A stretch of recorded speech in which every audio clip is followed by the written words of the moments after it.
কিছু কিছু কাহিনী এমন হয় যা শোনাতে গিয়েও আমাদের শরীর ঠান্ডা হয়ে যায়, গায়ের লোম খাড়া হয়ে ওঠে। এই কাহিনীটিও তেমনই একটি কাহিনী। তাই অনুরোধ করব, যদি কোনো দুর্বল হৃদয়ের শ্রোতা আমাদের আজকের কাহিনী শোনার জন্য এসে থাকেন, আপনারা এই গল্পটি এড়িয়ে যেতে পারেন। বন্ধুরা, গত সপ্তাহে আমরা নিয়ে এসেছিলাম ঘিদ্রা সিরিজের প্রথম গল্প প্রার্থনা। আজ শোনাব এই সিরিজের দ্বিতীয় গল্প বলিদান। আমাদের গল্প পাঠ যদি আপনাদের ভালো লাগে, তাহলে আমাদের চ্যানেলটিকে অবশ্যই সাবস্ক্রাইব করে আমাদের পাশে থাকবেন।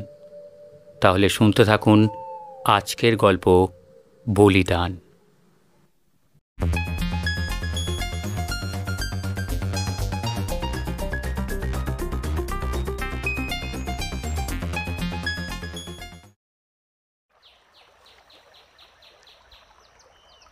শিপ্রা নদীর পাড়ে তেঁতুল আর নিম গাছে ঘেরা ছোট একটা শ্মশান। শ্মশানের চৌহদ্দি ছোট হলেও তাকে ঘিরে গজিয়ে ওঠা জঙ্গলটা নেহাত ছোট নয়। শ্মশানের সবচেয়ে কাছের জনবসতি প্রায় মাইলখানেক দূরে। চিতাকুণ্ডের থেকে কিছুটা দূরে ছোট্ট একটা চালাঘর, তার ভেতর আরও ছোট একটা খুপড়ির মধ্যে একটা কোষ্ঠী পাথরের কালী মূর্তি। শ্মশান যাত্রীরা শবদাহ করার পর কখনো কখনো এই মন্দিরে পুজো দিয়ে যায়। বৃষ্টির সময় মন্দিরের টিনের চালের তলায় তারা আশ্রয়ও নেয়। বৃদ্ধ পবন দ্বিবেদী মহাশয় এই মন্দিরের নিত্য পূজারী। সারাদিন মন্দিরে কাটিয়ে রাতে উনি গ্রামে ফিরে যান। উনি একলা বৃদ্ধ মানুষ, বিপত্নিক। ছেলে এলাহাবাদে কাজ করে। সারাদিনে শ্মশান যাত্রীদের থেকে দক্ষিণাস্বরূপ যা পান তাতে তাঁর বেশ চলে যায়। সূর্য ডোবার আগে মন্দিরে সন্ধ্যা পূজা করে উনি রোজ অন্ধকার নামার আগে বাড়িমুখ হন, আবার পরদিন ভোরে মন্দিরে চলে আসেন। বর্ষাকাল। আজ সকালে মন্দিরে আসতে অন্য দিনের তুলনায় একটু দেরি হয়েছে পুরোহিত মশায়ের। আগের রাতে বৃষ্টি হয়েছিল। চিতাকুণ্ডর তলায় টাটকা ছাই থেকে ধোঁয়া উঠতে দেখে উনি বুঝলেন হয়তো শেষ রাতে বা সূর্যোদয়ের আগেই কাউকে দাহ করা হয়েছে। দ্বিবেদী মশাই সজ্জন লোক। যদি দাহ করার পূর্বে ও পরে সব বাহকদের কেউ ওনাকে ধর্মীয় উপাচার কিছু করার জন্য অনুরোধ করেন, উনি কাউকে প্রত্যাখ্যান করেন না। কেউ অনুরোধ না করলেও দেহ ছাই হয়ে গেলে প্রত্যেক চিতায় উনি নিজের গরজেই নদীর জল ছিটিয়ে শান্তিমন্ত্র পড়ে দেন। এ ওনার বহুকালের অভ্যেস। আজও তার অন্যথা হয়নি। উনি মঙ্গল ঘর থেকে নদীর জল অঞ্জলিতে ভরে শান্তিমন্ত্র পড়তে পড়তে ছাইতে ছিটিয়ে ফিরে এলেন মন্দিরে। মেঘ করেছে আকাশে। সূর্যের মুখ একবারও দেখা যায়নি আজ। তবে বর্ষাকাল হলেও গুমোট ভাবটা মোটেও কাটেনি। মন্দিরের সোজাসুজি 100 মিটার দূরে ঢালু হয়ে একটা পাথরের টিলা উঠে গেছে। তার গোড়ায় একটা প্রকাণ্ড নিম গাছ। সেটার দিকে চোখ যেতেই পুরোহিত মশাই থমকে গেলেন। আশপাশের প্রত্যেকটা গাছ চুপচাপ দাঁড়িয়ে আছে, অথচ নিম গাছটা অমনভাবে দুলছে কেন? পুরোহিত মহাশয়ের বয়স হলেও চোখের জ্যোতি বেশ প্রখর। কই, গাছটার গোড়ায় তো কাউকে দেখা যাচ্ছে না, অথচ ডালপালাগুলো এমনভাবে উথাল পাথাল করছে যেন কেউ গোটা গাছটাকে ধরে অবলীলায় নাড়িয়ে যাচ্ছে। গাছটা এতটাই মোটা আর উঁচু যে শ্মশানের চৌহদ্দির বাইরেও অনেক দূর থেকে সেটাকে দেখতে পাওয়া যায়। একজন মানুষ তো কোন ছাড়, জনা দশেক মিলে নাড়ালেও গাছটা এতটা দোলার কথা নয়। হাতের ঘরটা নামিয়ে রেখে পুরোহিত মশাই পায়ে পায়ে এগিয়ে গেলেন গাছটার গোড়ায়। যেতেই একটা বিশ্রী শব্দ কানে এলো তার। একসাথে কয়েক হাজার মাছির গা ঘিনঘিনে গুঞ্জনের শব্দ। গাছের পেছন দিকে যেতেই গা গুলিয়ে উঠল পুরোহিত মশাইয়ের। মোটা মোটা শেকড়ের ওপর পড়ে রয়েছে একটা লাশ, মহিলার। পরনে শতচ্ছিন্ন মলিন শাড়ি, গলার নলি কাটা, ক্ষতর জায়গাটা হাঁ হয়ে রয়েছে। সম্ভবত ধারালো কোনো অস্ত্র দিয়ে এক ঝটকায় অনেকটা জোরে কেটে ফেলা হয়েছে। তার উপর সম্ভবত কাল রাতে শেয়াল বা শকুনি রক্তের গন্ধে ক্ষত জায়গাটা ধরে কামড়া কামড়ি করে মুন্ডটা প্রায় ধর থেকে আলাদা করে দিয়েছে। সামান্য চামড়ায় জুড়ে রয়েছে ধরের সাথে। এলো খোলা ভিজে চুল বিছিয়ে রয়েছে গাছের শেকড়ের ওপর জুড়ে। চোখগুলোর দিকে তাকিয়ে আঁতকে উঠলেন পুরোহিত মশাই। সেই দুটো যেন বিস্ফারিত হয়ে তাঁকেই দেখে যাচ্ছে। ছিটকে সরে এলেন তিনি। তার হাত পা কাঁপতে আরম্ভ করল। এবার তিনি দুটো জিনিস খেয়াল করলেন। এক, গতকাল রাতে বৃষ্টি হলেও শেকড়ের তলায় এখনো রক্তের দাগ স্পষ্ট। এত রক্ত এখানে বেরিয়েছে মানে সম্ভবত একে এখানেই মারা হয়েছে। দ্বিতীয়ত, দেহের ডান হাতের থেকে একটু দূরেই একটা প্রায় 1.5 ফুট লম্বা চপার গোছের অস্ত্র তিনি দেখতে পেলেন। কাদার মধ্যে ঘষ্টানোর দাগ এটা স্পষ্ট করে দেয় যে এই দেহ নিয়ে নিশাচর মৃতভোগ প্রাণীরা রাতে টানাটানি করেছে। এক দৌড়ে স্থান ত্যাগ করলেন পবন দ্বিবেদী। বেলা বাড়তে সদর ফাঁড়ির গোটা চারেক পুলিশ এসে দেহ প্লাস্টিকের থলেতে মুড়িয়ে নিয়ে গেল। আশপাশের গ্রাম থেকে জনাচারেক লোক খবর পেয়ে এসেছিল বটে, তবে তারা কেউই কিছু আলোকপাত করতে পারল না। বড়বাবু পুরোহিত মশাইকে টুকটাক প্রশ্ন করে দায়িত্ব সেরে হাওয়া হয়ে গেলেন। বিকেলের দিকে বৃষ্টি নামল। আজ অন্য দিনের তুলনায় তাড়াতাড়ি ঘরে ফিরলেন পুরোহিত মশাই। সকালে ওই দৃশ্য দেখার পর থেকে হাত পা কেমন যেন আড়ষ্ট হয়ে রয়েছে। ছোট্ট টিনের চালা দেয়া বাড়ি, পাশাপাশি একজোড়া ঘর। একটাতে উনি নিজে থাকেন, আর একটা খালি থাকে। কালে ভদ্রে ছেলে এসে মাঝে মাঝে থেকে যায়। দ্বিবেদী মশাই বিছানায় শুয়ে এপাশ ওপাশ করতে লাগলেন। বুকের কাছে কিছু যেন একটা আটকে আছে। উনি প্রাণপণে অস্বস্তিটাকে অস্বীকার করতে লাগলেন, কিন্তু ওনার মন জানে বুকের বোঝাটা আসলে কিসের কারণে। চোখ বন্ধ করতেই ভেসে এলো ঠিক 1 মাস আগের সেই ভয়াল স্মৃতি। সেদিন অমাবস্যা দুপুর দুপুর করে লেগেছিল, তাই উনি বিকেলের মধ্যে তিথির পূজা সেরে বাড়ি ফেরার তোড়জোড় করছেন। এমন সময় দুজন লোক এসে মন্দিরের বাইরে দাঁড়ালো। একজনের কোলে একটা 8 বছরের বাচ্চা মেয়ে, ঘুমন্ত। বাচ্চাটিকে ভালো করে দেখলেন দ্বিবেদী মশাই।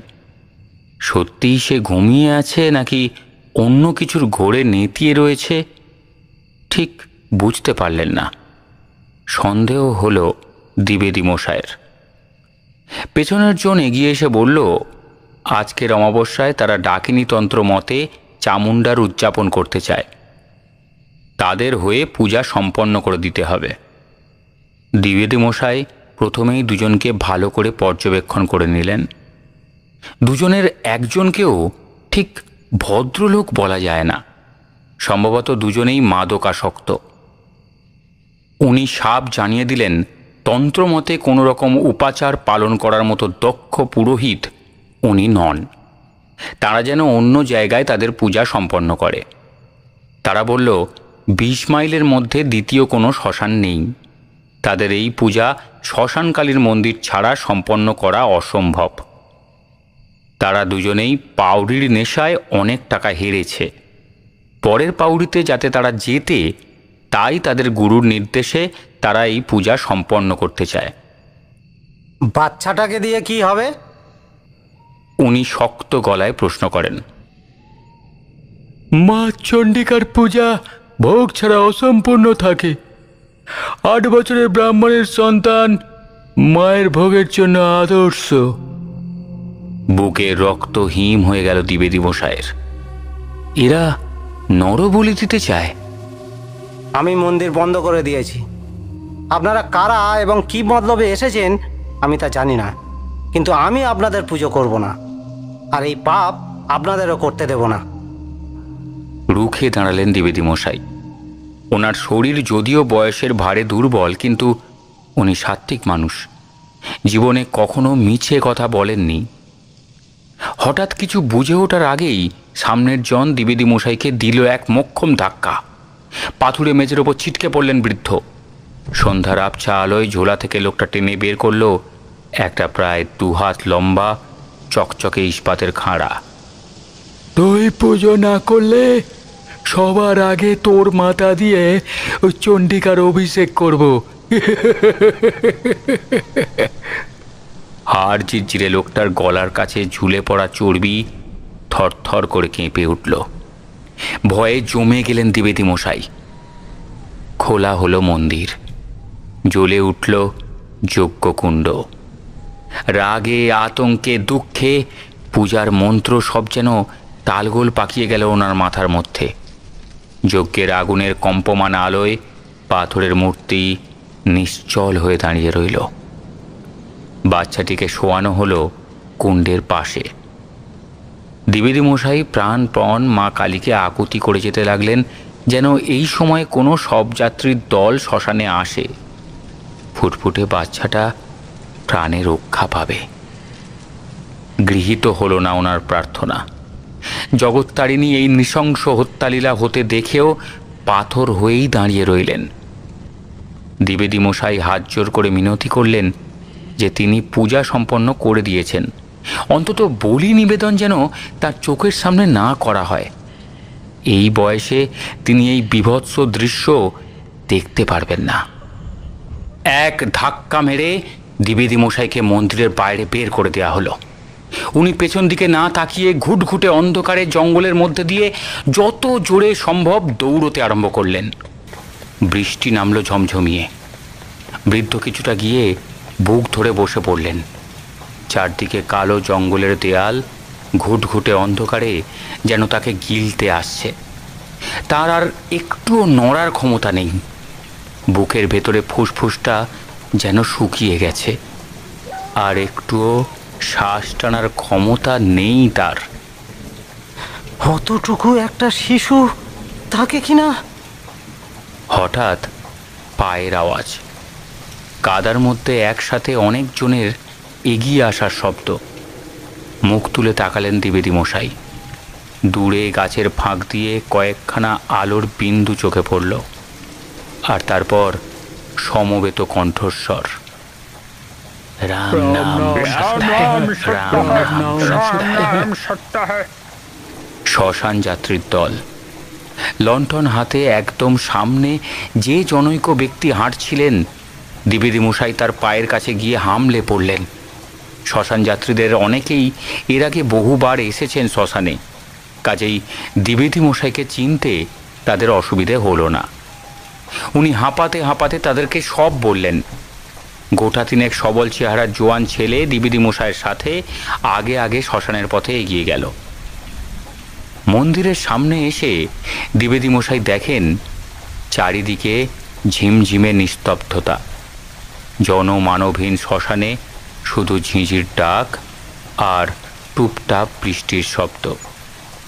উনি এগিয়ে গিয়ে মন্দিরের দরজা খুলে দিতেই দেখেন যজ্ঞকুণ্ড থেকে ধোঁয়া বেরোচ্ছে।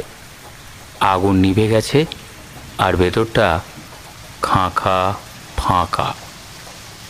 যাক, তাহলে এরা পালিয়েছে। বাইরে লণ্ঠন হাতে 3টে জোয়ান ছেলে অপেক্ষা করছিল। সেই লণ্ঠনের আলো অল্প পড়ছিল মন্দিরের গর্ভগৃহে। স্তিমিত আলোয় চকচক করছিল কালী মূর্তি। দ্বিবেদী মশাই ঘুরে বেরোতে যাবেন, এমন সময় মেঝেতে পড়ে থাকা তরল কিছু পায়ে ঠেকল। এক পা সামনে নিতেই পায়ে ধাক্কা খেয়ে ফুটবলের মতো যে জিনিসটা গড়িয়ে বাইরে লণ্ঠনের সামনে গিয়ে পড়ল, তা দেখে তিনজন জোয়ান ছেলে আঁতকে উঠল। আধ বোঝা চোখ আর মুখ হাঁ করা সেই 8 বছরের মেয়েটির কাটা মুন্ডু খোলা আকাশের নিচে বৃষ্টির জলে স্নান করতে লাগলো। ধর্মরিয়ে চৌকিতে উঠে বসলেন দ্বিবেদী মশাই। ভোর হয়ে গেছে কি? মাথার পেছনের জানালাটা দিয়ে উঁকি মেরে দেখলেন পূবের আকাশে কমলার আভা ধরেছে। কিসের শব্দ? টিনের দরজাটার উপর যেন মৃদু টোকা পড়ছে। এত ভোরে কে হতে পারে? টালমাটাল অবস্থায় উনি উঠে দরজাটা খুললেন, আর খুলেই যে ব্যক্তির সম্মুখীন হলেন ওকে দ্বিবেদী মশাই দেখছেন আজ প্রায় 12 বছর পর। 6 ফুটের ওপর উচ্চতা, দাড়ি গোঁফ পরিষ্কার করে কামানো, মাথার চুল ধবধবে সাদা, পরনে খদ্দরের কুর্তা আর সাদা লুঙ্গি, এক কাঁধে একটা ঝোলা আর অন্য হাতে ধরা একটা যষ্টি, ঘোলাটে চোখ দুটোর ওপর ঘন সাদা ভুরুর আবরণ। দেখলে কে বলবে এই মানুষটির বয়স প্রায় 90। দ্বিবেদী মশাইয়ের চোখ বিস্ফারিত হয়ে গেল। গুরুদেব! বলেই নুয়ে পড়ে পায়ে প্রণাম করলেন সৌম্য দর্শন মূর্তিটির। আচার্য সদাশিব চতুর্বেদী 22 বছর বয়সের পবন দ্বিবেদীকে দীক্ষা দেন। তারপর 3 বছর দ্বিবেদী মশাই আচার্যের সাথে দেশ ভ্রমণ করে শাস্ত্রের জ্ঞানার্জন করেন। এক সময় আচার্য দ্বিবেদী মশাইকে বলেন যে মোক্ষের পথ দ্বিবেদী মশাইয়ের জন্য নয়। যার মন থেকে পরিবার চিন্তা ত্যাগ হয়নি সে সন্ন্যাস নেবার অযোগ্য। তবে ওর মনে সাত্ত্বিক ভাব রয়েছে, উনি চাইলে সারা জীবন দেব সেবায় নিজেকে নিয়োজিত করতেই পারেন। এও এক প্রকার মোক্ষই বটে। তারপর দ্বিবেদী মশাই গ্রামে ফিরে এসে বিবাহ করেন এবং সংসার ধর্ম পালনে ব্রতী হন। বছর 12 আগে ওর স্ত্রী ও ছেলে একসাথে বিছানা নেয়। দুজনেরই একসাথে হেপাটাইটিস দেখা দেয়। অনেক খুঁজে দ্বিবেদী মশাই কনখলের আশ্রমে ওর গুরুদেবের হদিশ পান। সেখানে গিয়ে তিনি হত্যে দেন আচার্যের পায়ে। ওকে অনুরোধ করেন ওর পরিবারকে এই মহা সংকটের সময় থেকে রেহাই দিতে। গুরুদেব বলেন যে ওর পরিবারে মৃত্যুযোগ অনিবার্য, একটি প্রাণ সে নেবেই, হয় স্ত্রীর না হয় ছেলের। কাকে সে হারাতে প্রস্তুত সেই নির্ণয় নিতে হবে দ্বিবেদী মশাইকে। দ্বিবেদী মশাই কোনো উত্তর দিতে পারেননি। তাই দেখে গুরুদেব মৃদু হেসে বলেন, আমরা বেঁচে থাকি আমাদের ভবিষ্যতের দিকে তাকিয়ে। যে জীবনে ভবিষ্যৎ কামনা নেই সেই জীবন থাকাও যা আর না থাকাও তা। পবন, তোর ছেলে তোর ভবিষ্যৎ। মাত্র 22 বছর বয়স তার মৃত্যু হলে তোর স্ত্রী এমনিতেও আর ছেড়ে উঠবেন না। তার বেঁচে থাকাটাই শ্রেয়। তবু তুই যদি চাস তোর স্ত্রীকে বাঁচিয়ে রাখতেই পারিস। দ্বিবেদী মশাই সেদিন কোনো উত্তর দিতে পারেননি। তার 2 হপ্তার মধ্যে ওর স্ত্রী চলে গেলেন এবং ছেলে ধীরে ধীরে সুস্থ হয়ে উঠল। এ কথা ঠিক যে তিনি ওর গুরুদেবকে কখনো অসম্ভব অলৌকিক কিছু করতে দেখেননি ঠিকই, কিন্তু ওর দিব্য জ্ঞান ও ঐশ্বরিক উপস্থিতিতে থাকলে মন শান্তি পায়। সব কিছু ওর কাছে সঁপে দিতে মন চায়। মনে হয় উনি মনের ভেতরটা পুরোটা দেখতে পাচ্ছেন। কিন্তু উনি কিভাবে জানলেন পবন দ্বিবেদীর ঠিকানা? আর এত বছর পর কোনো খবর না দিয়ে এই বৃদ্ধ বয়সে তার কাছে সশরীরে চলেই বা এলেন কিভাবে?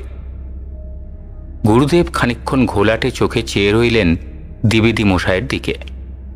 দ্বিবেদী মশাই নড়লেন না ওর জায়গা থেকে। তোকে বলেছিলাম অষ্টগ্রহ সমন্বয়ের সময় অসুচি থেকে দূরে থাকবি। গুরুদেব কথাটা এমনভাবে বললেন যেন চাপা মেঘের গর্জন। ওনার ভরাট গম্ভীর কণ্ঠস্বরে যেন কয়েক মুহূর্তের জন্য মাথা ফাঁকা হয়ে গেল দ্বিবেদী মশায়ের।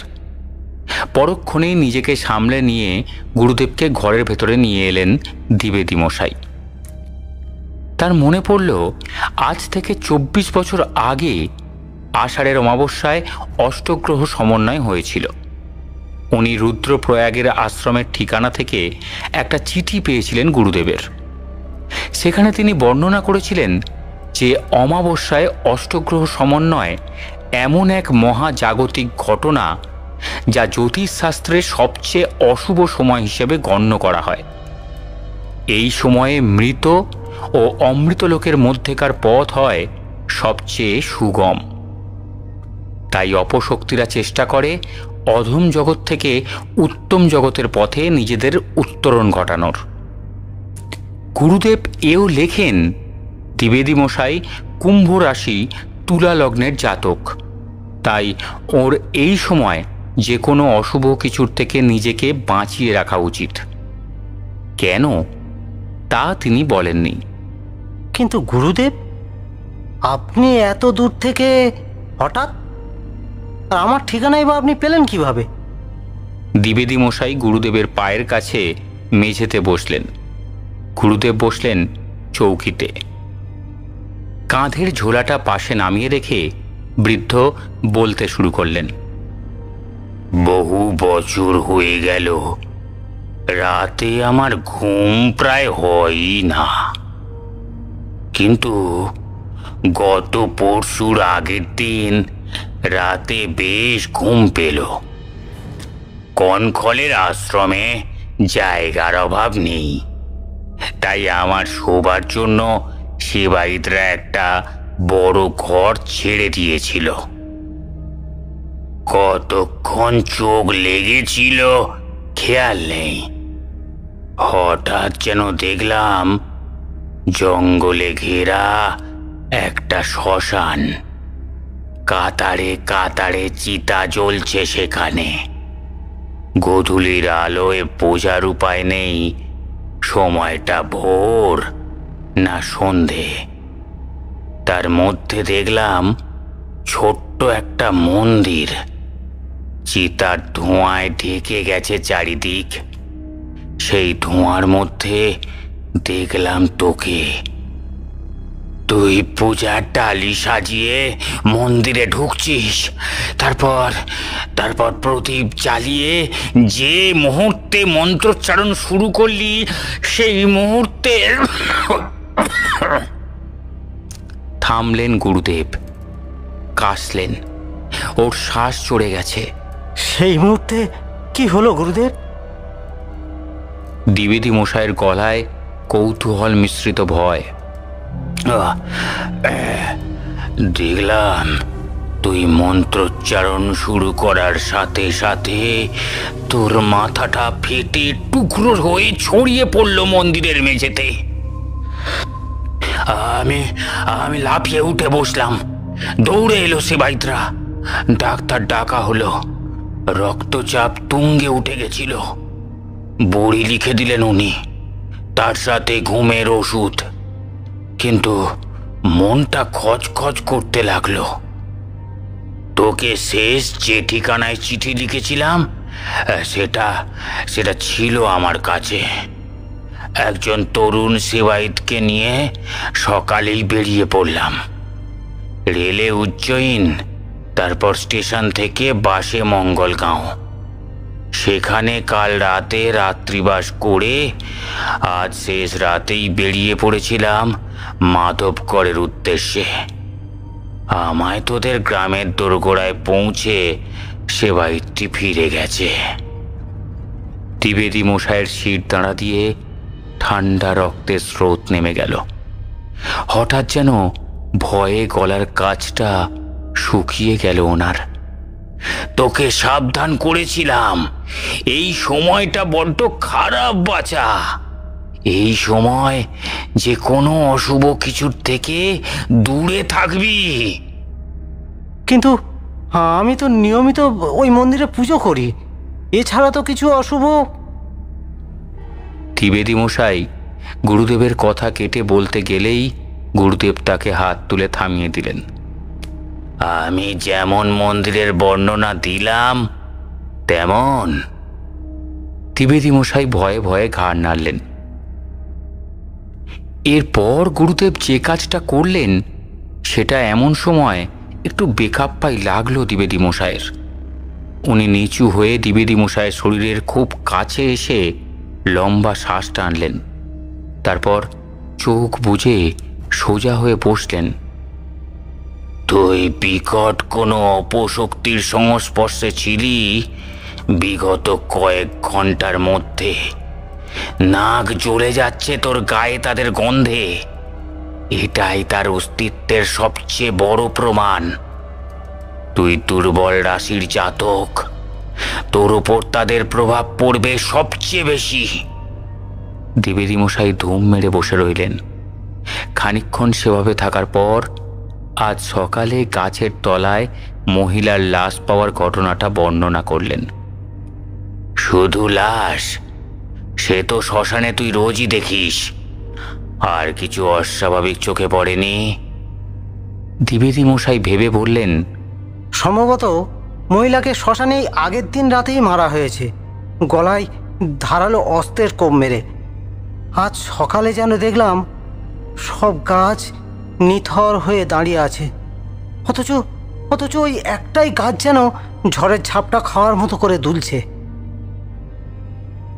ঘুম মেরে গেলেন গুরুদেব। খানিকক্ষণ চুপ করে থেকে বললেন, খুব ভুল করে ফেলেছিস তুই, প্রচন্ড বড় ভুল। কেন গুরুদেব? ভয়ে ভয়ে প্রশ্ন করলেন দ্বিবেদী মশাই। কারণ যা আমি দেখতে পাচ্ছি তা তুই পাচ্ছিস না।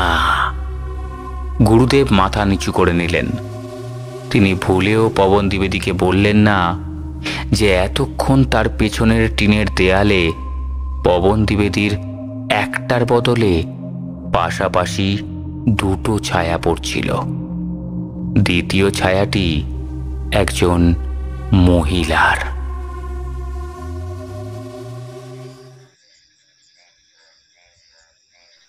রাত নামল মাধবগড়ে।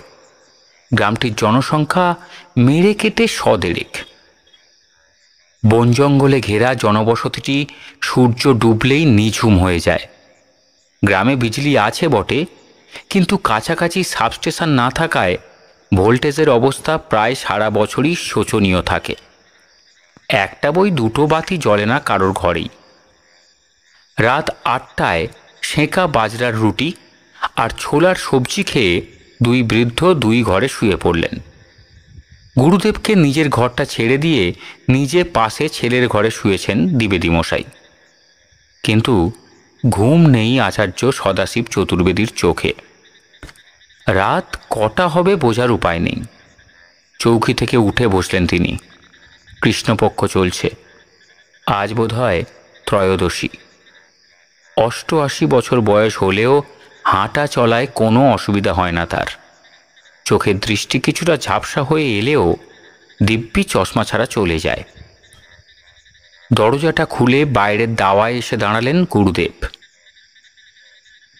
আষাঢ় মাস হলেও আকাশ বেশ পরিষ্কার। ঘুমে ডুবে রয়েছে মাধবগড়। আকাশে তারার ঝাঁকের মধ্যে জ্বলজ্বল করছে মঙ্গল আর বৃহস্পতি।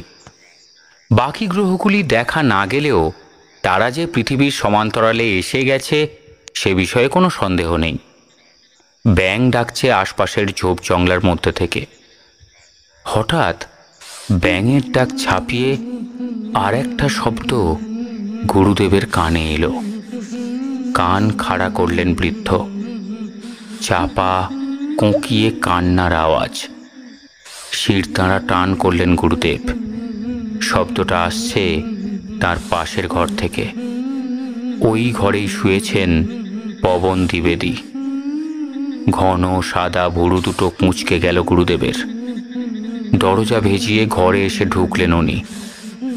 পাশের ঘরে একটা লণ্ঠন টিমটিম করে জ্বালিয়ে ঘরের কোণায় রেখে দেয়া আছে। রাত বিরেতে যদি হঠাৎ আলোর দরকার পড়ে আর তখন যদি বাতি না জ্বলে, এই আশঙ্কায় দ্বিবেদী মশাই রোজ একটা লণ্ঠন জ্বালিয়ে শিখা কমিয়ে রেখে ঘুমোতে যান। টিমটিমে আলোয় ঘরের কোণায় আলো হলেও বাকিটা অন্ধকার। চৌকিতে চিত হয়ে শুয়ে রয়েছেন দ্বিবেদী মশাই। হঠাৎ শিষ্যের মুখের দিকে তাকাতেই দৃষ্টি আটকে গেল তার। চোখ দুটো বিস্ফারিত, সেইভাবেই মৃদু কেঁপে চলেছে তার শরীর। হাঁ করা মুখ দিয়ে চাপা কান্নার মতো একটা গা শিরশিরে শব্দ বেরোচ্ছে। থেকে থেকে বুকটা এমনভাবে লাফিয়ে লাফিয়ে উঠছে যেন দম নেওয়ার জন্য খাবি খাচ্ছেন দ্বিবেদী মশাই। গুরুদেব এগিয়ে গিয়ে পায়ের নড়া ধরে নাড়া দিতেই কেমন হকচকিয়ে সম্বিত ফিরে পেলেন দ্বিবেদী মশাই। গুরুদেব, এত রাত হয়ে গেল, এখনো ঘুমোননি? গুরুদেব তাকিয়ে রইলেন তাঁর শিষ্যের মুখের দিকে। স্বাভাবিক অভিব্যক্তি, যেন এতক্ষণ কিছুই হয়নি। এই টিমটিমে আলোতেও উনি একটা বিষয় খেয়াল করেছেন, যা আর যে কোনো মানুষের চোখ এড়িয়ে যাবে। পবন দ্বিবেদী কথা বলার সময় তার জিভের ডগার যেটুকু অংশ দেখা যাচ্ছে, গুরুদেব ভালো করে লক্ষ্য করলেন সেই জিভ গাঢ় কালো রং ধারণ করেছে। কিছু বুঝতে পারছিস? শরীর কি খারাপ লাগছে? গম্ভীর গলায় প্রশ্ন করলেন সদাশিব চতুর্বেদী। কই না তো। খানিকক্ষণ তার চোখের দিকে তাকিয়ে গুরুদেব বললেন, বেশ, আমি যা বলছি আমার সাথে তা বল দেখি। ওম পরম ব্রহ্ম সচ্চিদানন্দ নমস্ততে। ওম বাসুদেবায় শ্রদ্ধায় নিত্যায় শ্রীকৃষ্ণায় গোবিন্দায় গৌ ব্রাহ্মণাহিতায় নমস্ততে। বল। দ্বিবেদী মশাই মুখ খুললেন। প্রচণ্ড নেশাগ্রস্ত কেউ যেমনভাবে কথা বলে তেমন জড়িয়ে জড়িয়ে দুর্বোধ্য কিছু একটা বলে থেমে গেলেন। ওনার মুখ থেকে যা বেরোলো তার সাথে গুরুদেবের আওড়ানো মন্ত্রের কোনো মিলই নেই। থমথমে হয়ে গেল ঘর। দ্বিবেদী মশাই নিজে বুঝতে পেরেছেন যে তিনি দেবমন্ত্র উচ্চারণ করতে পারছেন না। ভয়ে বিকৃত হয়ে গেল ওনার মুখ। গুরুদেব উঠে গিয়ে পাশের ঘরে নিজের ঝোলা থেকে ছোট্ট একটা শিশি থেকে কয়েক ফোঁটা গঙ্গা জল ছিটিয়ে দিলেন দ্বিবেদী মশাইয়ের শরীরে। তারপর গলা নামিয়ে প্রায় ফিসফিস করে বললেন, রোগ বাসা বাঁধতে শুরু করেছে। এই রোগ মারণ রূপ নেওয়ার আগে কাল আমায় নিয়ে যাবি সেই শ্মশানে, যেখান থেকে তুই এই রোগ বাঁধিয়ে এনেছিস, বুঝলি?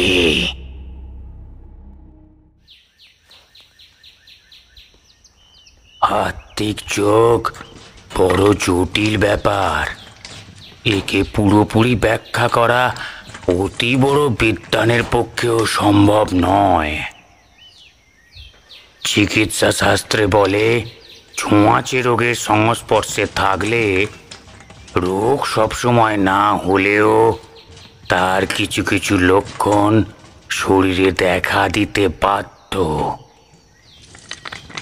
এতটা পথ গুরুদেবের হাঁটতে কষ্ট হবে বলে সদরে যাওয়ার ভোরের গরুর গাড়িতে এসে মেঠো পথের ধারে নামল গুরুদেব আর দ্বিবেদী মশাই। সূর্য তখনও পুরোপুরি ওঠেনি। আজ মেঘ আছে, কাজেই দিনের আলো ফুটতে দেরি হবে। গাড়ির ছইয়ের মধ্যে বসে গুরুদেব আপন মনেই দ্বিবেদী মশাইকে অনেক কথা বললেন। শ্মশানে ঢোকার আগে হঠাৎ করেই গুরুদেব আত্মিক যোগের কথা তুললেন। দ্বিবেদী মশাই জিজ্ঞেস করলেন, কিন্তু আমি তো কাল কিছু অনুভব করিনি। রোগী যদি সব অনুভব করতে পারত তাহলে কি বৈদ্যের দরকার হতো। বাকি রাস্তাটা কেউই কোনো কথা বললেন না। একটা ছোট ঢিবি পার হতেই জঙ্গলে ঘেরা থমথমে স্যাঁতস্যাঁতে শ্মশানটা সামনে দেখা গেল। মেঘের ধূসর আলোয় ছোট্ট টিনের চাল দেয়া পাথরের মন্দিরটা অন্ধকারে গম্ভীরভাবে দাঁড়িয়ে আছে। দিনের বেলাতেও শ্মশান জুড়ে ঝিঁঝির ডাক শোনা যাচ্ছে। গুরুদেব শ্মশানের চৌহদ্দিতে ঢোকার আগে হঠাৎ থমকে দাঁড়িয়ে গেলেন। কি ব্যাপার গুরুদেব? দ্বিবেদী মশাই অবাক হয়ে জিজ্ঞেস করলেন। বর্ষার আগে আর্দ্র দক্ষিণা বাতাস বইছে গোটা প্রান্তরে, অথচ এখানে গরম বাতাসের তাপ এলো কিভাবে? গুরুদেবের চোখ ঘুরছে গোটা শ্মশান জুড়ে।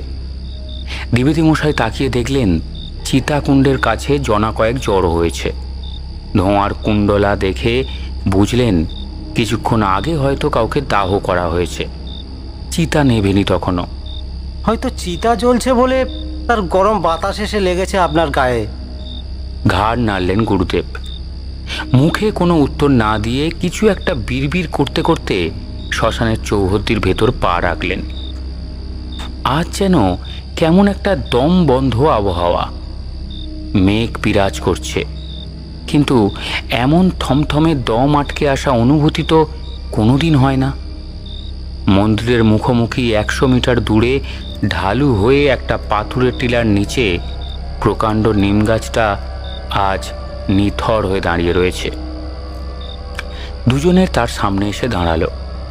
গাছটার গুঁড়িটা এবড়ো খেবড়ো হয়ে এঁকে বেঁকে সোজা উঠে গেছে প্রায় 30 ফুট। গাছটার সামনে দাঁড়িয়েই গুরুদেবের ঘন ভুরু দুটো হঠাৎ কুঁচকে গেল। কি হলো গুরুদেব? প্রশ্ন করলেন দ্বিবেদী মশাই। সেই গরম হাওয়া।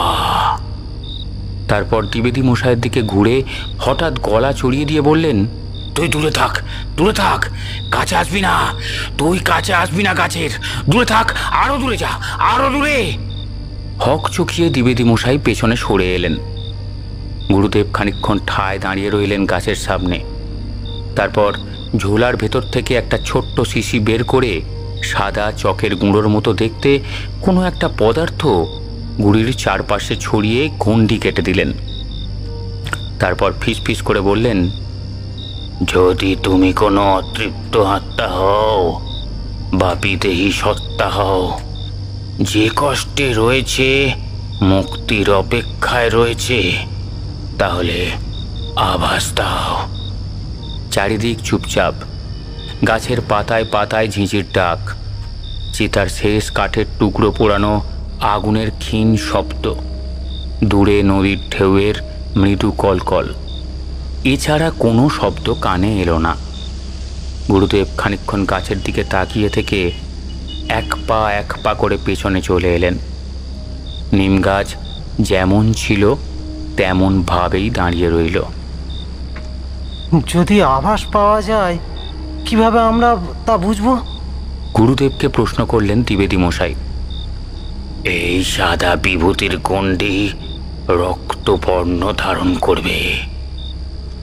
গুরুদেব গাছের দিক থেকে নজর না সরিয়েই বললেন। স্তব্ধতার মধ্যে আর কিছু মুহূর্ত কাটার পর গুরুদেব নজর সরিয়ে নিলেন গাছের থেকে। ইতিমধ্যেই চিতাকুণ্ডের দাহকর্ম সম্পন্ন হয়ে গিয়েছিল। শ্মশান যাত্রীরা চিতায় জল ঢেলে ফিরে যাচ্ছিল। তাদের মধ্যে একজন বোধহয় ব্রাহ্মণ শ্মশান যাত্রীদের সাথেই এসেছিল। বাকিরা এগিয়ে গেলেও সে গর্ভগৃহের চৌকাঠের ভেতর ঢুকে হাত জোর করে প্রার্থনা করতে লাগলো। না, ভুল ভেবেছিলাম, গলদটা অন্য কোথাও। গুরুদেব মাথা নাড়তে নাড়তে বললেন। দ্বিবেদী মশাই আরও একবার বিভূতির গণ্ডির দিকে তাকিয়ে বললেন, কিন্তু যদি বিভূতির ভেতর কোনো... হঠাৎ দ্বিবেদী মশাইয়ের মুখের ভাষা মুখেই আটকে গেল। সাদা গুঁড়ো দিয়ে আঁকা গণ্ডিটা রং বদলাতে শুরু করেছে, তবে লাল নয়, গাঢ় হতে হতে ধীরে ধীরে কুচকুচে কালো রঙের হয়ে গেল, যেন গাছের চারপাশে কেউ আলকাতরা দিয়ে বলয় টেনে নিয়েছে। গুরুদেব! প্রায় সাথে সাথেই নিম গাছটা ভয়ঙ্করভাবে দুলে উঠল, যেন এক্ষুনি দ্বিবেদী মশাই আর গুরুদেবের ঘাড়ে আছড়ে পড়বে। দ্বিবেদী মশাই গুরুদেবকে জাপটে ধরে ছিটকে দুহাত দূরে গিয়ে পড়ার সাথে সাথে দুজনের নজরে গেল মন্দিরের গর্ভগৃহে। যে ব্যক্তি ঠাকুর প্রণাম করতে ভেতরে ঢুকেছিল সে মেঝেতে বসে পড়েছে আর দু হাতে নিজের মাথাটা আঁকড়ে ধরে আর্তনাদ করে চলেছে। বদলে গেল গুরুদেবের মুখের অভিব্যক্তি। অবিশ্বাসের সাথে আতঙ্ক এসে মিশল সেই চাহনিতে। হঠাৎ কয়েক মুহূর্তের জন্য যেন নিথর হয়ে গেল সেই ব্যক্তি। হাত দুটো মাথা থেকে নেমে ঝুলে পড়ল কোমরের দুদিকে। তারপর বেল ফাটার মতো বিকট একটা শব্দ করে মুন্ডুটা ছিন্ন ভিন্ন হয়ে উড়ে গেল। ভয়ে চিৎকার করে উঠলেন দ্বিবেদী মশাই। না! পাথরের মেঝেতে খুলির টুকরো আর রক্তমাখা গিরুর অংশ এসে পড়তেই মুন্ডবিহীন ধরটা খানিকক্ষণ সেইভাবেই বসে রইল। তারপর ধরাম করে এলিয়ে পড়ল মেঝেতে। হাত পাগুলো কয়েক মুহূর্ত থরথরিয়ে কেঁপে আবার শান্ত হয়ে গেল। দূরে কোথাও যেন একটা কোকিল অসময়ে ডেকে উঠল। হাউমাউ করে চেঁচিয়ে উঠলেন দ্বিবেদী মশাই। এত ভয় পেয়েছেন যেন মনে হচ্ছিল এক্ষুনি জ্ঞান হারাবেন। গুরুদেব! গুরুদেব, এটা কি হয়ে গেল? গুরুদেব, এটা কি হয়ে গেল? গুরুদেব তাকে কোনো রকমে জাপটে ধরে শান্ত করলেন। পেছনের নিম গাছটা ধীরে ধীরে দুলতে দুলতে শান্ত হয়ে গেল, ঠিক আগের মতো। দ্বিবেদী মশাইকে জড়িয়ে ধরে গুরুদেব নিজেও ঠকঠক করে কাঁপছিলেন। তার মাথার মধ্যে অজস্র প্রশ্ন ঘুরপাক খাচ্ছে। তাহলে তিনি যা দেখেছিলেন তা সত্যি হলো, শুধু পবন দ্বিবেদীর বদলে এই ব্যক্তি। স্বপ্নের মাধ্যমে কি ঈশ্বর তাকে বিপদের সংকেত দিতে চেয়েছিলেন? আজ মন্দিরে পবন দ্বিবেদী ঢুকলে তার অবস্থাও নিশ্চয়ই ওই একই হতো। গুরুদেব মাথা ঘুরিয়ে তাকালেন কালচে বলয়ের দিকে। লাভ হলো না। বলয় আটকে রাখতে পারল না কেন? কি এমন শক্তি সে? দ্বিবেদী মশাইয়ের চোখ আটকে রয়েছে মন্দিরের গর্ভগৃহে পড়ে থাকা লাশটার দিকে। গুরুদেবের নিরাপদ আলিঙ্গনের থেকেও উনি ঠক ঠক করে কেঁপে যাচ্ছেন। আজ ওই লোকটার জায়গায় উনি নিজে থাকতে পারতেন, কিন্তু কেন? এত বছর ধরে তিনি ওই মন্দিরে অর্চনা করে গেছেন। হাজারে হাজারে মানুষ দাহ সৎকার করে এই মন্দিরে মাথা টেকিয়ে গেছে। কি বদলে গেল? কোন অশুভের ছোঁয়ায় পবিত্র মন্দির ঘাতক রূপ নিল? চলুন গুরুদেব, চলুন চলে যাই। আমি আর এখানে কখনোই ফিরবো না। দ্বিবেদী মশাই গুরুদেবের হাত ঝাঁকিয়ে বললেন, চলে যাওয়াটাই যদি লক্ষ্য হতো তাহলে কনখল থেকে মাধবগড় আমি আসতাম না। তুই চাইলে আমি ফিরে যেতেই পারি আশ্রমে, কিন্তু মনে রাখবি এখানে যা কিছুই অসুচি থেকে থাকুক তার অংশ তোর সাথেও জুড়ে রয়েছে। তার প্রমাণ আমি একাধিকবার পেয়েছি। অষ্টগ্রহ সমন্বয়ের সময় তুই এমন কিছু সংস্পর্শে এসে পড়েছিলি যা প্রচণ্ড শক্তিশালী আর ভয়ঙ্কর রকম অপবিত্র। তোর রাশি হালকা, তার সাথে গ্রহদশা এতটা অশুভ, দুইয়ে মিলে সেই প্রভাব তোর ওপর পড়েছে। পাতালের দাবাগ্নির তাপ আমি এখানে পা দিয়েই পেয়েছিলাম। আমি কোনো ওঝাগুনি নই পবন, না আমার অলৌকিক কোনো ক্ষমতা আছে। এই পৃথিবীতে যে মনুষ্য জনিতে জন্মেছে সে কোনোদিন এই দাবি করতে পারে না যে ঈশ্বর তাকে এমন কোনো ক্ষমতা দিয়েছেন যা তিনি অন্যদের দেননি। ঈশ্বর সকলের মধ্যে আছেন, তোর মধ্যেও আমার মধ্যেও। আমি শুধু নিজেকে চিনতে শিখেছি তোর থেকে একটু ভালোভাবে। ঠিক যেমন সূর্যরশ্মির 7টা রঙের বেশি রং আমাদের চোখে ধরা দেয় না, বাদুড়ের ডাক আমাদের কানের পর্দা স্পর্শ করে না, তেমনি সব প্রভাব আমরা আমাদের পঞ্চ ইন্দ্রিয়ের মাধ্যমে উপলব্ধি করতে পারবো এমনটা নাও হতে পারে। ঠিক যেমন ধর্মীয় মতের সাধন সবসময় সব শক্তির ক্ষেত্রে নাও খাটতে পারে। যেমন আজ এই ভূতনাথ যজ্ঞের বিভূতি অক্ষম হলো, প্রাণ দিল নিরীহ মানুষটা। তাহলে আমাদের এখন কি করণীয়? দ্বিবেদী মশাই নিজেকে সামলে নিয়ে প্রশ্ন করলেন। গ্রামে ফিরে কাউকে বল থানায় খবর দিতে। এবেলা আমাদের এখানে কোনো কাজ নেই, সূর্যাস্তের পর এখানে আবার ফিরব। সূর্যাস্তের পর? আঁতকে উঠলেন দ্বিবেদী মশাই। গুরুদেব কথা না বাড়িয়ে গর্ভগৃহে পড়ে থাকা লাশটার দিকে শেষবার নজর দিয়ে হাঁটা লাগালেন। দুপুরের পর দ্বিবেদী মশাইয়ের দরজায় পুলিশের টোকা পড়ল। 5 সপ্তাহের মধ্যে একই জায়গায় পরপর 3টে খুন। এইবার জেরার হাত থেকে মুক্তি পেলেন না দ্বিবেদী মশাই। ওনাকে বাধ্য হয়েই বলতে হলো যে ওনার বয়সে কোনো মানুষের মুন্ডু ওইভাবে ছাতু করে দেওয়ার মতো বিদ্যে বা ক্ষমতা কোনোটাই ওনার নেই। যা হয়েছে ওনার নজরের অলক্ষ্যে হয়েছে। উনি এও বললেন যে উনি নিজে দীর্ঘদিন ওই মন্দিরে পৌরোহিত্য করছেন এবং এর আগে এমন দুর্ঘটনা কোনোদিন ঘটেনি ওই শ্মশানে। দারোগাকে দেখে মনে হলো ওনার কথা বিশ্বাস খুব একটা করেননি, কিন্তু বৃদ্ধ মানুষ তাই কিছুটা সহানুভূতির খাতিরেই তাৎক্ষণিকভাবে জেরা থেকে মুক্তি দিলেন ওনাকে। আপনার সুরক্ষার কথা ভেবেই বলছি, কয়েকদিন ওই মন্দির থেকে দূরে থাকলে বুদ্ধিমানের কাজ করবেন, বলে নিজের জিপে চড়ে উঠে চলে গেলেন দারোগাবাবু।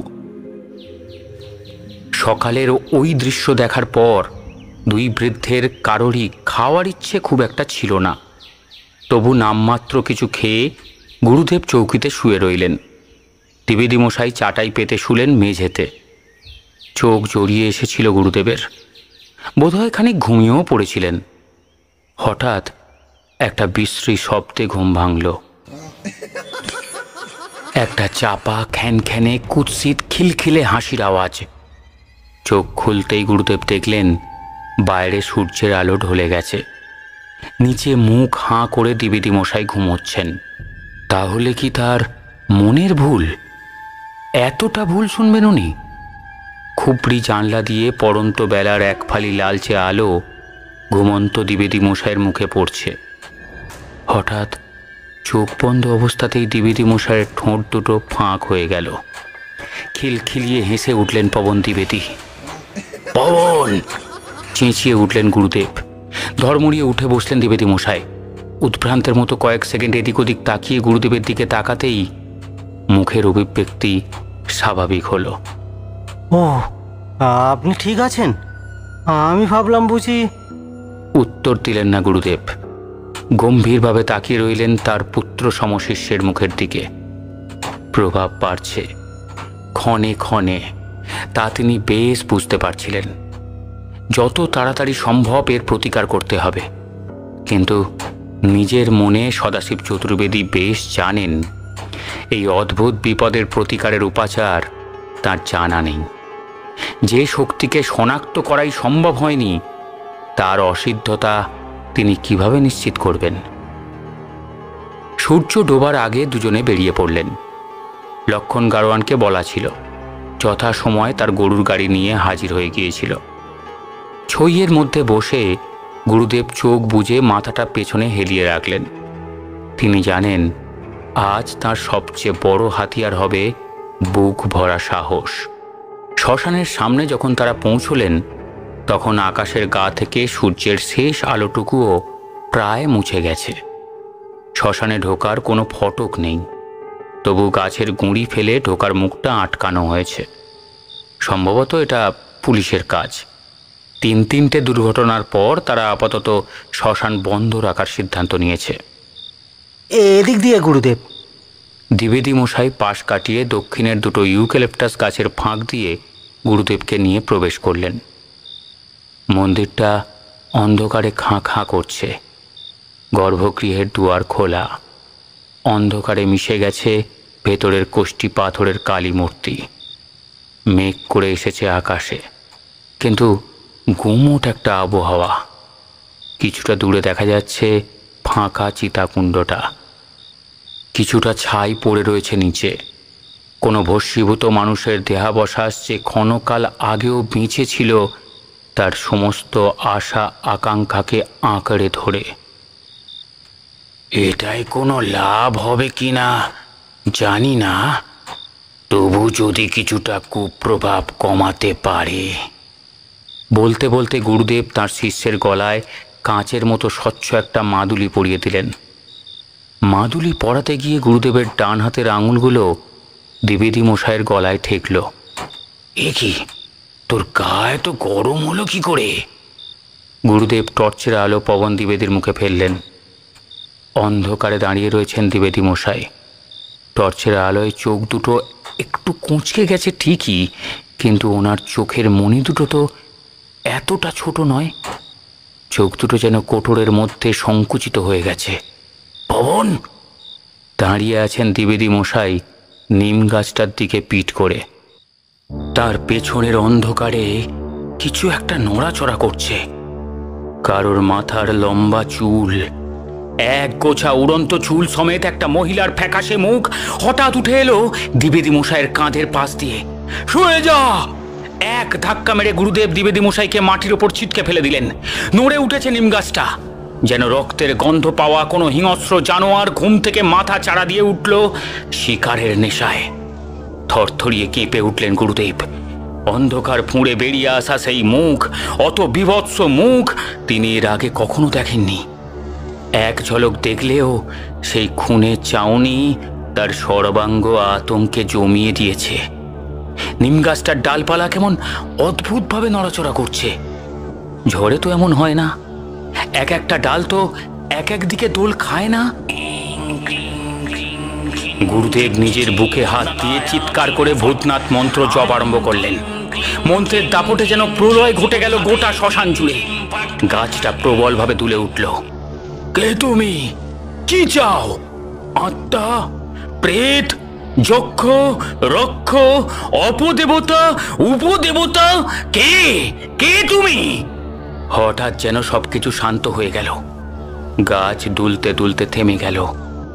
জঙ্গলে ঘেরা জনমানবহীন শ্মশানে শুধুই ঝিঁঝির ডাক। দূরে কোথাও গুমড়ে উঠল মেঘ। নৈশব্দ চিরে একটা গা শিরশিরে শব্দ শুনতে পেলেন গুরুদেব। খিলখিলে ঠান্ডা উঁচু স্বরের হাসির শব্দ, ঠিক যেমন আজ দুপুরে শুনেছিলেন। শব্দটা আসছে ওনার পেছন থেকে। ঘাড়ের লোম খাড়া হয়ে গেল গুরুদেবের। সন্তর্পণে ঘুরলেন পেছন দিকে। উঠে দাঁড়িয়েছেন পবন দ্বিবেদী। মুখটা এত বড় হাঁ করে হাসছেন, এত বড় হাঁ কোনো মানুষের হওয়ার কথা নয়। যেন কেউ ঠোঁটের দুদিকটা ধরে চিড়ে মুখের আয়তন সরীসৃপের মতো বড় করে দিয়েছে। হাত পা জমে গেল সদাশিব চতুর্বেদীর। এতদিনের বিদ্যা যেন এক লহমায় মাথার ভেতর থেকে কর্পূরের মতো উবে গেল। এ কি হলো তার শিষ্যের? হাসি থামালেন পবন দ্বিবেদী। তার শরীরে যেন কোনো হাড় নেই, এমন ভয়ঙ্করভাবে পিঁকছে তার অঙ্গগুলো। আমি সে যে তোদের জগৎ থেকে অনেক দূরে চলে গেছি। পবন দ্বিবেদীর মুখ দিয়ে এক উঁচু ভাঙা গলায় প্রায় হাওয়ার মতো আওয়াজ বেরোলো। তার শরীরটা হঠাৎ দুমড়ে সামনের দিকে ঝুঁকে পড়ল। গুরুদেব জানতেন আজকের রাত সহজ হবে না। সাহস আর স্নায়ু, এই দুটো জিনিস গুরুত্ব রাখবে খুব বেশি। কিন্তু তিনি ভাবেননি আক্রমণটা পবন দ্বিবেদীর উপর হবে এতটা বেশি। গুরুদেব নড়লেন না নিজের জায়গা থেকে। একভাবে পবন দ্বিবেদীর সংকুচিত চোখের তারার দিকে তাকিয়ে দৃঢ়ভাবে প্রশ্ন করলেন, তুমি যেই হও, আমরা তোমার কোনো ক্ষতি করিনি। এখানে কেউ তোমার কোনো ক্ষতি করেনি। তাহলে তুমি কেন নিরীহ মানুষের প্রাণ নিচ্ছ? হঠাৎ পাথরের মতো দাঁড়িয়ে গেলেন দ্বিবেদী মশাই। খানিকক্ষণ স্থিরভাবে তাকিয়ে রইলেন গুরুদেবের চোখের দিকে। তার চোখের মণি দুটো যেন আরো ছোট হয়ে গেছে। হঠাৎ আবার সেই হাসি, খ্যানখ্যানে উঁচু ঠান্ডা, দেহে রক্ত জমিয়ে দেওয়ার মতো নোংরা পৈশাচিক অট্টহাস্য। নিরীহ মানুষ, নিরীহ তো আমার বাচ্চাটাও ছিল যখন তোমরা গিয়ে ওকে ধরেছিলে। নিজের বুক থাপড়ে চিৎকার করে উঠলেন পবন দ্বিবেদী। তার চিৎকার প্রতিধ্বনিত হতে থাকলো গাছের ডালে ডালে। গুরুদেব নড়লেন না, অবাক হয়ে তাকিয়ে রইলেন। হঠাৎ যেন তার মনে হলো এটা পৈশাচিক আস্ফালন নয়, যন্ত্রণা কাতর আর্তনাদ। তোমাদের এই মা, যাকে তোমরা ঈশ্বর ভাবো, সে একবারও ভাবেনি এই মায়ের কথা, যে আর এক মায়ের বুক পাঠিয়ে তার সন্তানের রক্তে তেষ্টা মেটাতে পারে তার মাতৃরূপে পূজা পাওয়ার কোনো অধিকার নেই। পবন দ্বিবেদী কাঁপতে কাঁপতে কথাগুলো বললেন। তারপর হঠাৎ এলিয়ে পড়লেন মাটির ওপর। সাথে সাথে যেন গুরুদেবের চারপাশে কুয়াশা ঘিরে এলো। গুরুদেবের দৃষ্টি ঝাপসা হয়ে এলো। চোখ কুচলে যখন মুখ তুলে তাকালেন, দেখলেন শ্মশানের পরিবেশ সম্পূর্ণ বদলে গেছে। তার সামনে মন্দিরটা এখনো আছে, কিন্তু তাতে প্রদীপ জ্বলছে। তার গর্ভগৃহে ওটা পবন না? দিনের পুজো শেষে নিজের থলে গুজোচ্ছে সে, হয়তো এবার বাড়ি যাবে। দুজন লোককে দেখা গেল। একজনের কোলে একটা প্রায় অচৈতন্য বাচ্চা মেয়ে। গুরুদেবের হাত পা যেন দেহের সাথে আটকে গেছে, নড়াচড়ার ক্ষমতা হারিয়েছেন তিনি। পুরোহিতের সাথে ওই দুই ব্যক্তির বাকবিতণ্ডা চলছে। এত দূর থেকে তাদের কথা শোনা না গেলেও অঙ্গভঙ্গিতে বেশ আন্দাজ করা যায়। হঠাৎ সামনের জন পবন দ্বিবেদীকে দিল এক মোক্ষম ধাক্কা। উনি ছিটকে পড়লেন, আর পেছনের ব্যক্তি ঝোলা থেকে টেনে বার করল একটা প্রায় 2 হাত লম্বা চকচকে ইস্পাতের খাঁড়া। মন্দির খুলে যজ্ঞ কুণ্ডে আগুন জ্বালানো হলো। বাচ্চাটিকে শোয়ানো হলো কুণ্ডের পাশে। পুরোহিতকে যেন জোর করে মন্ত্রোচ্চারণ করানো হলো। কুণ্ডের আগুনে কালো দেবী মূর্তির রূপ যেন কয়েক গুণ ভয়াল হয়ে উঠেছে। তারপর এক ধাক্কা মেরে পবন দ্বিবেদীকে মন্দিরের বাইরে বের করে দেওয়া হলো। উনি পেছন দিকে না তাকিয়ে ঘুটঘুটে অন্ধকারে জঙ্গলের মধ্যে দৌড়ে হারিয়ে গেলেন। গুরুদেবের বুকের ধুকপুকানি অনেকটা বেড়ে গেল যখন বাচ্চাটার মাথাটাকে কুণ্ডের বেদিতে রাখা হলো। খাড়াটা একবার দাউ দাউ করে জ্বলতে থাকা আগুনের ওপর ধরে বাচ্চাটার শরীরের দুদিকে পা দিয়ে দাঁড়ালো 2 শয়তানের একজন। তারপর চিৎকার করে সেটাকে মাথার ওপর তুলে সজোরে নামালো বাচ্চাটার ঘাড়ে। আর্তনাদ করে চোখ বুজে নিলেন গুরুদেব। হঠাৎ যেন চারিদিক স্তব্ধ হয়ে গেছে। ঝিঁঝির ডাকগুলো আর শোনা যাচ্ছে না। ধীরে ধীরে চোখ খুললেন গুরুদেব। সন্ধ্যের অন্ধকার গাঢ় হয়ে রাত নেমেছে শ্মশানে। মন্দিরটা আঁধারে ডুবে রয়েছে। যজ্ঞকুণ্ড অন্ধকার। কোথায় গেল মানুষগুলো? পাল্টে গেছে পুরো দৃশ্যপট। কানে একটা শব্দ এলো গুরুদেবের, টেনে টেনে নারী কণ্ঠের কান্নার আওয়াজ। যেন ঘায়েল বুকের শ্বাস ফেটে ফেটে বাইরে আসছে চোখের জলের মধ্যে দিয়ে। এই একই কান্নার শব্দ তার শিষ্যের গলা থেকে এর আগেও পেয়েছেন। ভালো করে লক্ষ্য করে গুরুদেব বুঝলেন মন্দিরের বারান্দায় স্তূপের মতো পড়ে রয়েছে এক মহিলা। ক্ষণে ক্ষণে কেঁপে কেঁপে উঠছে তার শরীর। তার উথলে উথলে ওঠা বুক ফাটা কান্নার শব্দ যেন সমস্ত শ্মশান ভূমিকে আরো নিষ্প্রাণ করে দিয়েছে। পাথরের কালী মূর্তি সেই একইভাবে দাঁড়িয়ে রয়েছে, নিশ্চল, উদাসীন, নিষ্প্রাণ। উঠে দাঁড়ালো মহিলা। বাজের আলোয় গুরুদেব প্রথমবার তার মুখ দেখলেন। চোখ কোঠরে ঢুকে গেছে, চোখের জল শুকিয়ে গালে দাগ পড়ে গেছে। পরনে শতচ্ছিন্ন শাড়ি, চুল আলুথালু, তার হাতে ধরা একটা চপার গোছের লোহার ধারালো টুকরো। প্রায় খুঁড়াতে খুঁড়াতে সে এসে দাঁড়ালো মন্দিরের মুখোমুখি নিম গাছটার তলায়। তার দৃষ্টি সোজা মন্দিরের ভেতরের কালী মূর্তির দিকে। তুই তুই মা হতে পারিস না। তার গলার কান্নার রেশ কেটে গিয়ে ঝরে পড়ছে ঘেন্না আর রাগ। শান্তি পেলি ওর রক্ত খেয়ে? মিটলো তোর তেষ্টা?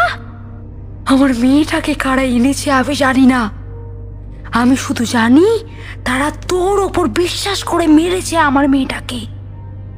যারা এ কাজ করলো তাদের কেউ খুঁজে পেল না, পেল আমার মেয়েটার টুকরো হয়ে যাওয়া মাথাটা।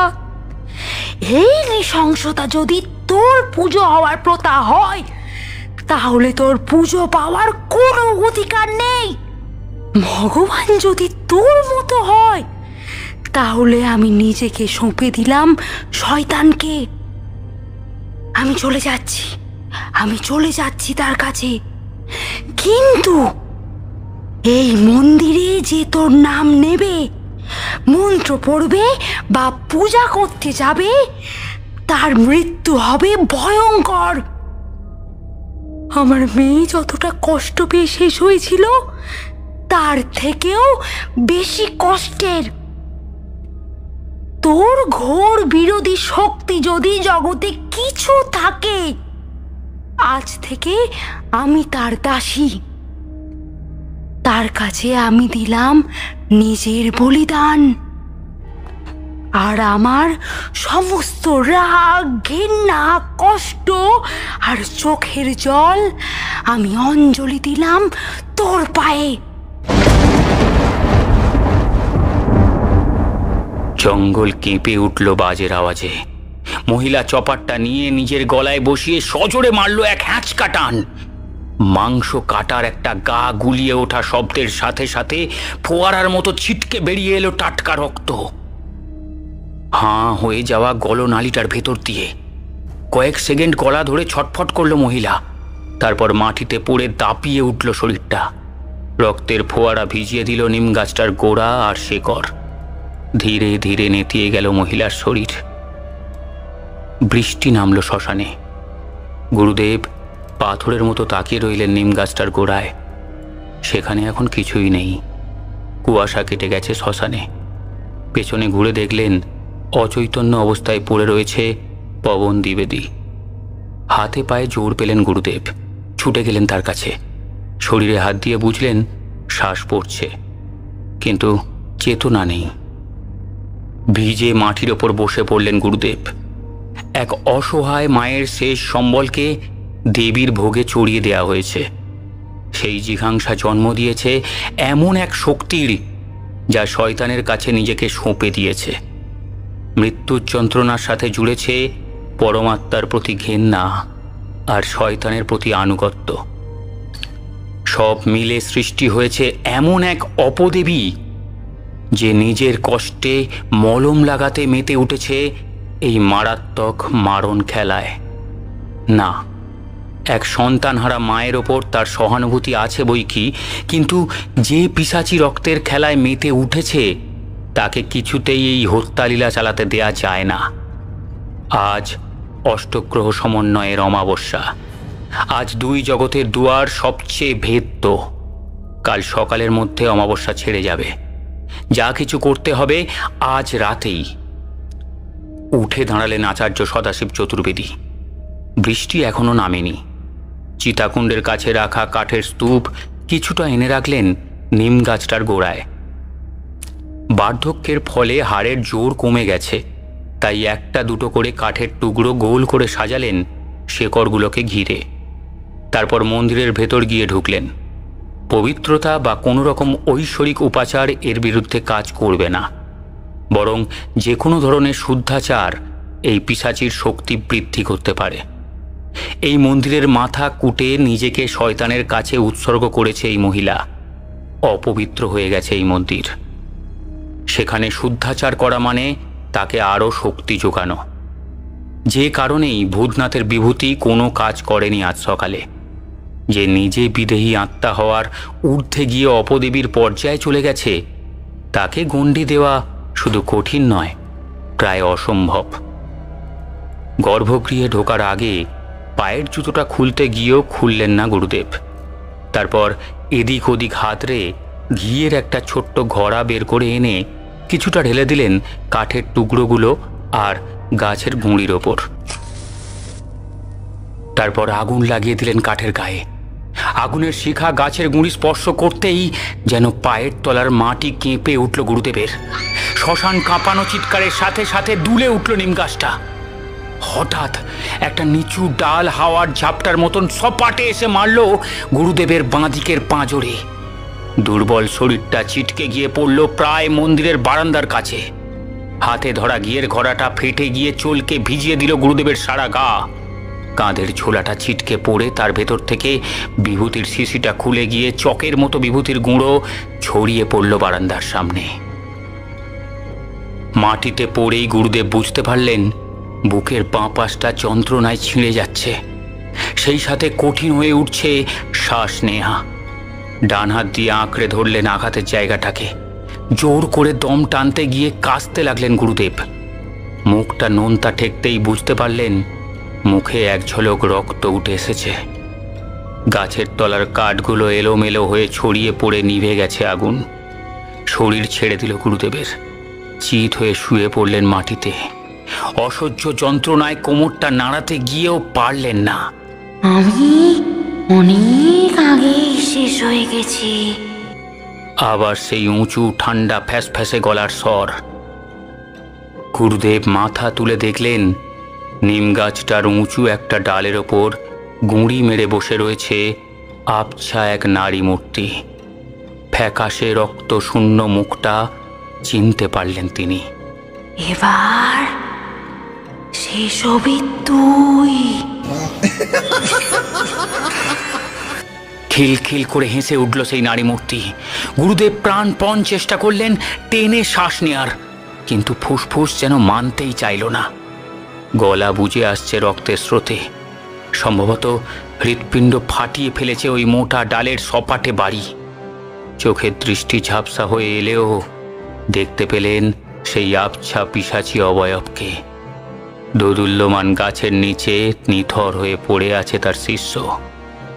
হঠাৎ যেন জেদ চেপে গেল গুরুদেবের। না, এই অপদেবী কিছুতেই জিতবে না, তার প্রাণ গেলেও নয়। এই মন্দির না থাকে তো না থাকুক, কিন্তু একজন শিশুর প্রাণের দাম কখনোই তিনি অন্য নির্দোষদের প্রাণ দিয়ে চোকাতে দেবেন না। মন্দিরের বারান্দায় পড়ে থাকা বিভূতির দিকে তাকিয়ে চোখ বন্ধ করে পড়তে শুরু করলেন ভূতনাথ মন্ত্র। যেন ঝড় উঠল শ্মশানে। আকাশ কাঁপিয়ে হেসে উঠল গাছের ডালে ঝুলে থাকা অবয়বটি। যেন সদাশিব চতুর্বেদীর নির্বুদ্ধিতায় উপহাস করতে লাগলো সে। ডালপালা ফুলিয়ে পুষে উঠল নিম গাছটা।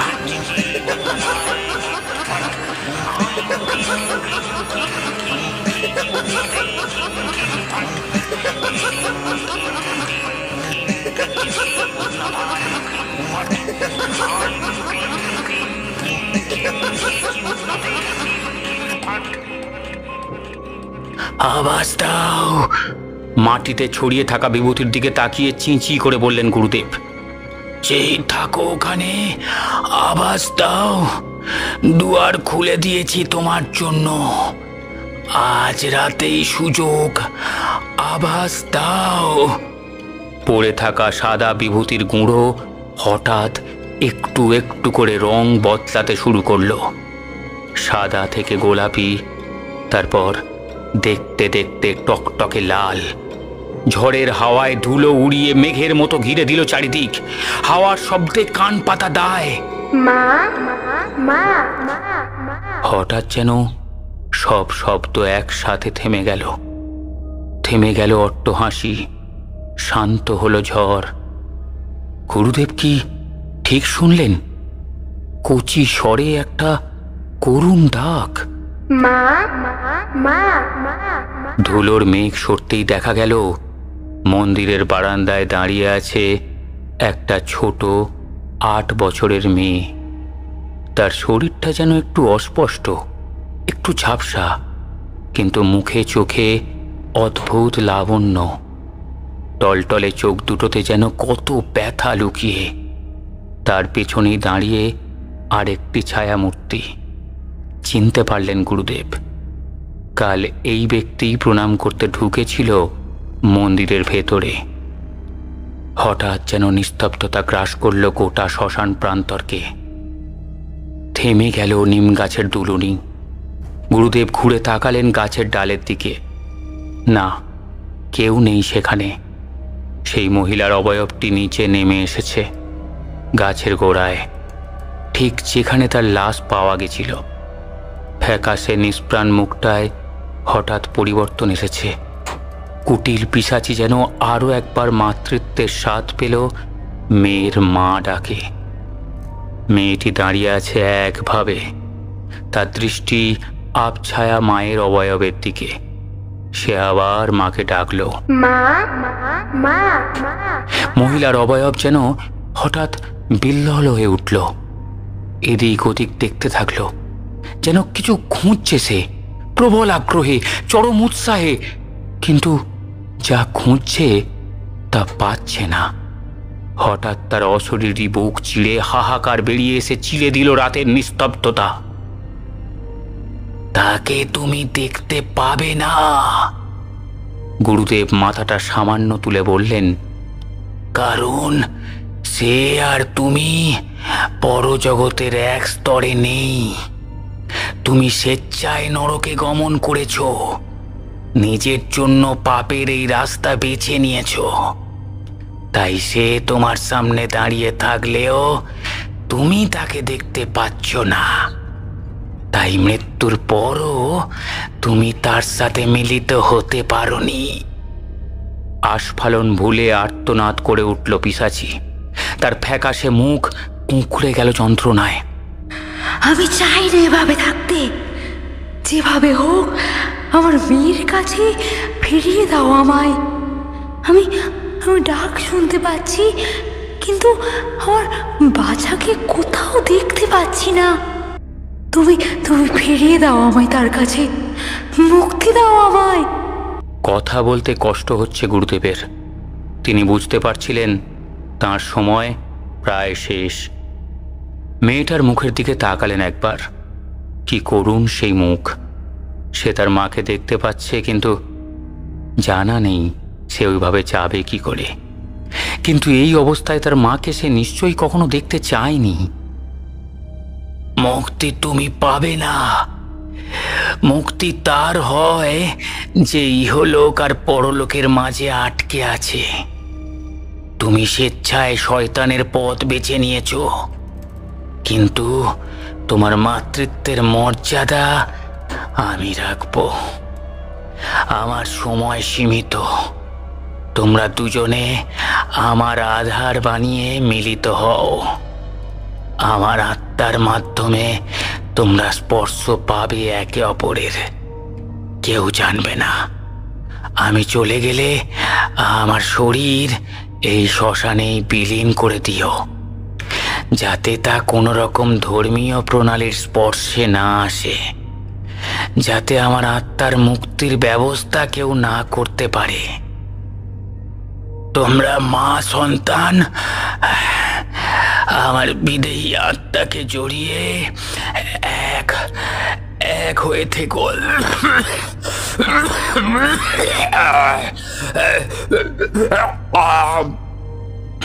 হঠাৎ থেমে গেল গুরুদেবের কথা। কাশতে আরম্ভ করলেন তিনি। মুখের কষ পেরিয়ে রক্তের ধারা ঝরে পড়ল। শেষবারের মতো মহিলার অবয়বের দিকে তাকিয়ে হালকা করে ঘাড় নাড়লেন তিনি। চোখের পলকে পর পর দুবার ঝাঁকুনি দিয়ে উঠল মাটিতে পড়ে থাকা গুরুদেবের শরীরটা। তারপর এক ঝটকায় ছিটকে উড়ে গিয়ে পড়লেন একেবারে চিতাকুণ্ডের মধ্যে। চোখের দৃষ্টি ঝাপসা হয়ে যাওয়ার আগের মুহূর্তে উনি অনুভব করলেন যেন ওনার মাথার ভেতর একসাথে দুটো গলার স্বর শুনতে পাচ্ছেন উনি। মৃত্যুর আগের মুহূর্তে যেন শুনতে পেলেন একসাথে দুটো কান্নার শব্দ, মা ও ছেলের। সে কান্না কষ্টের নয়, পুনর্মিলনের। নিথর হয়ে গেল আচার্য সদাশিব চতুর্বেদীর শরীর। শুনশান শ্মশানের চিতাকুণ্ডের ভেতর খানিকক্ষণ পড়ে রইল নিষ্প্রাণ মহাত্মার নিথর দেহ। তারপর বাজ পড়ল মাথার ওপরের জাম গাছটার ডালে।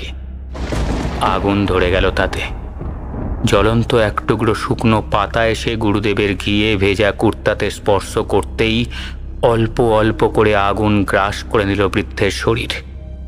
নিঃসঙ্গ অগ্নিশয্যায় ধীরে ধীরে বিলীন হয়ে গেলেন গুরুদেব।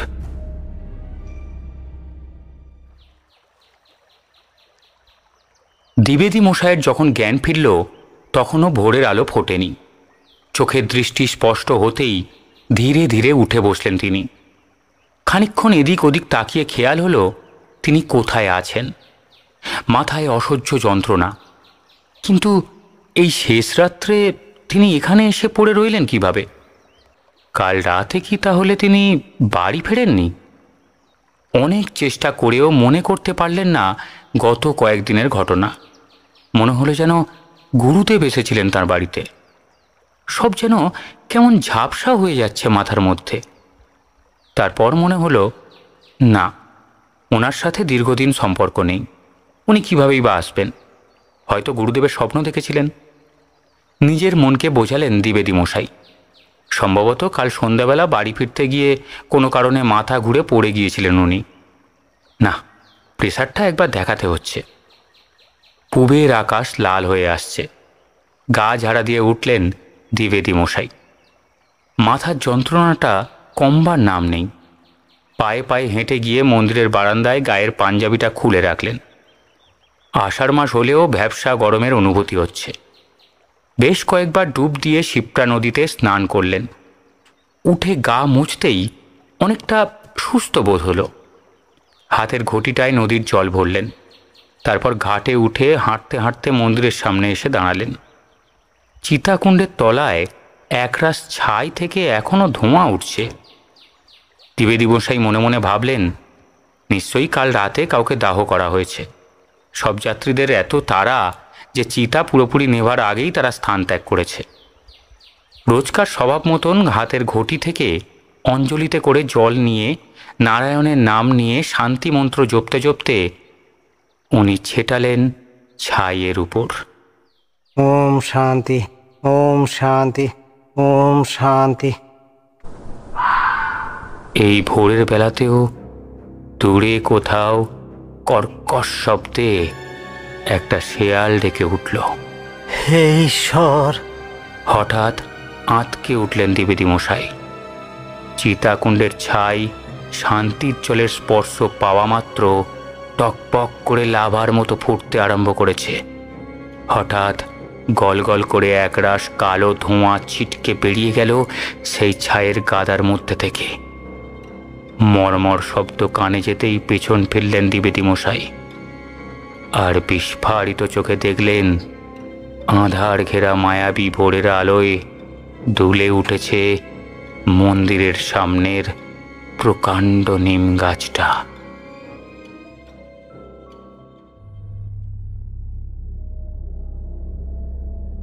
এতক্ষণ শুনছিলেন আবির রায়ের খিদরা সিরিজের দ্বিতীয় গল্প বলিদান। দ্বিবেদী মশায়ের ভূমিকায় রূপক, মায়ের ভূমিকায় দিশা, বাচ্চা মেয়ের ভূমিকায় ইপসা, সদাশিব চতুর্বেদী গল্প পাঠক ও অন্যান্য ভূমিকায় আমি তন্ময়। কেমন লাগলো আমাদের আজকের নিবেদন জানাতে ভুলবেন না আমাদের কমেন্ট বক্সে। বেঙ্গলি স্টোরি স্টেশন প্রতি শুক্রবার আপনাদের জন্য নিয়ে আসে এই রকমই ভিন্ন স্বাদের ভৌতিক গোয়েন্দা গল্প এবং নানান ধরনের গল্প। তাহলে শুনতে ভুলবেন না Bengali story station. Bengali story station, your story partner. দেখা হবে আগামী শুক্রবার আরও একটি রোমাঞ্চকর গল্পের সাথে। ততদিন পর্যন্ত ভালো থাকবেন, গল্পে গল্পে থাকবেন। ধন্যবাদ।